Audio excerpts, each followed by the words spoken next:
Hello, स्वागत है आप सभी का। आज हम पढ़ेंगे short story the last leaf by O Henry. ये कहानी हम पढ़ते हैं, लेकिन ओ हेनरी का पूरा नाम है विलियम सिडनी पोर्टर और जिनका पेन नाम है ओ हेनरी। चलिए समरी ऑफ द स्टोरी पढ़ते हैं। This is a story of two young female artist who live in together in a small flat of an old house. Johnsy suffered from pneumonia. Johnsy's friend Sue was worried that her friend was not responding to medicine. Johnsy thought that she would die with the falling of the last leaf of the ivy creeper opposite her window on a wall. Sue called an artist, namely Behrman, to paint a leaf on the wall which looked like a leaf of the creeper. Whenever Johnsy peeped out of her window, she found the leaf there. It gave her hope and she was able to come out of her pessimism. Now she developed a strong will of survival, but Behrman, who painted the leaf of hope, himself died of pneumonia because he had been out all night in the rain and cold. It was now that Sue disclosed to Johnsy that the leaf that did not fall in the story was a masterpiece painting of a Behrman.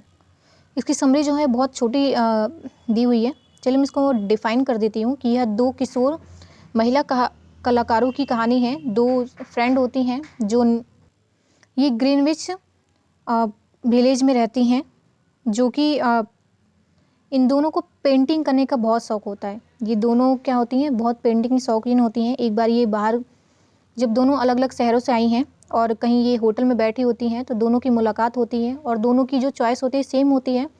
तो ये लोग एक दूसरे का choice का ख्याल रखते हुए और सारी जो इनकी बिहेवियर था वो भी मैच हो रहा था, तो ये क्या करती हैं, एक दूसरे साथ रहने का ये फैसला कर लेती हैं। और यह दो ये पुराने मकान के एक फ्लैट में साथ साथ रहती थी। जॉन्सी को निमोनिया से ग्रस्त थी। एक्चुअली वहाँ पे क्या था, बीमारी चल रही थी निमोनिया की। तो और जॉन्सी को क्या होता है, ये बीमारी पकड़ लेती है। और जॉन्सी की सहेली सू इस बात से चिंतित थी कि मेरी सहेली पर किसी दवा का कोई प्रभाव नहीं पड़ रहा है।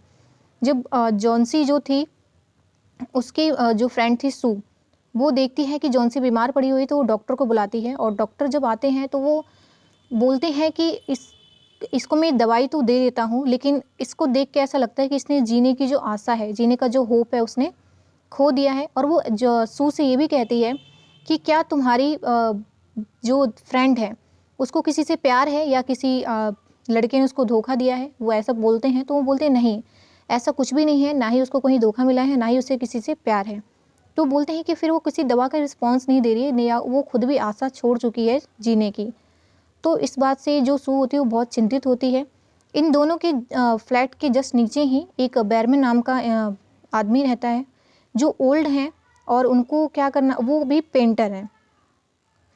और इस कहानी में जॉन्सी का ये भी दिखाया जाता है कि उसके खिड़की के बाहर एक सदाबहार लता की वृक्ष है और वो क्या सोचती है कि इसके जितने भी पत्ते हैं यहाँ पे, अगर ये वो क्या करती है, वहाँ पे एक दिन काउंट कर रही थी बाहर जितने भी पत्ते थे उस पेड़ पे, तो वो पत्ते धीरे धीरे करके गिर रहे थे। तो बाहर अपनी खिड़की के अंदर रूम जो बाहर था पेड़, उसको कमरे में बैठ के काउंट कर रही होती है। तभी सू आती है वहाँ पे और उससे पूछते कि तुम क्या काउंट कर रही हो। तो उससे बोलती है कि बाहर जितने भी लता पे ये पत्ते हैं, जिस दिन इसके सारे पत्ते गिर गए उस दिन मैं मर जाऊंगी। और वो अपने दिमाग में ये बातें बिठा लेती है। सू को इस बात से बहुत फिक्र होती है और वो क्या करती है, उसको बोलती है कि तुम उधर मत देखो और तुम आराम से लेट जाओ। उसके बाद मैंने बताया कि जो बेरमन है वो उनके फ्लैट के जस्ट नीचे रहता है। वो भी एक पेंटर है और लेकिन वो पीता बहुत है। वो बहुत एक ओल्ड व्यक्ति हैं, तो वो क्या करती हैं, उनकी मदद लेती हैं। उसे उस दीवार पर एक पत्ती का चित्र बनवाया जो उस सदाबहार लता की पत्ती की तरह दिखती थी। उस दिन क्या हुआ कि बहुत सारे पत्ते गिर चुके थे, सिर्फ 2 पत्ते रह गए थे, जिसमें से एक पत्ता क्या था, उसमें बच गया था। वो पत्ता भी गिर जाता, लेकिन जो सू है उसने क्या किया, बेरमन को बोला कि आप एक वैसे ही पेंटिंग कीजिए। और जिस रात उन्होंने उस पेंटिंग करने के लिए बोला, उस रात इतनी तेज़ बारिश हुई और इतने ओले पड़े कि बेरमन जो था वो पूरी तरह भीग चुका था। लेकिन उसने क्या किया, उस पेंटिंग को बना दिया। सुबह जब उस पहले जॉन्सी ने काउंट किया था तो उस पेड़ पे सिर्फ 1 या 2 पत्ते बच गए थे। उसने सोचा था कि कल तक ये पत्ते गिर जाएंगे और मैं मर जाऊंगी। लेकिन रात भर बेरमन ने वो पेंटिंग की उसी सेम जैसे बाहर पत्ते और लता थी वैसी उसने पेंटिंग बनाई और वो पत्ते सारे गिर गए थे, लेकिन उसने ऐसी पेंटिंग बनाई कि जॉन्सी जब सुबह उठी तो उसको लगा ही नहीं कि वो जो पत्ते हैं वो गिर चुके हैं और उस पर कोई भी पत्ता नहीं बचा है। और जॉन्सी को ये बात समझ में आ जाती है कि अगर ये पत्ता नहीं गिरेगा तो मैं भी नहीं मरूंगी। तो वो धीरे धीरे क्या होता है, उसको दवाई असर होने लगता है, वो धीरे धीरे ठीक होने लगती है। 2 दिन बाद सू को पता चलता है कि जो बेयरमैन है उसकी भी मौत हो चुकी है, क्योंकि उसको भी न्यूमोनिया हो गया था।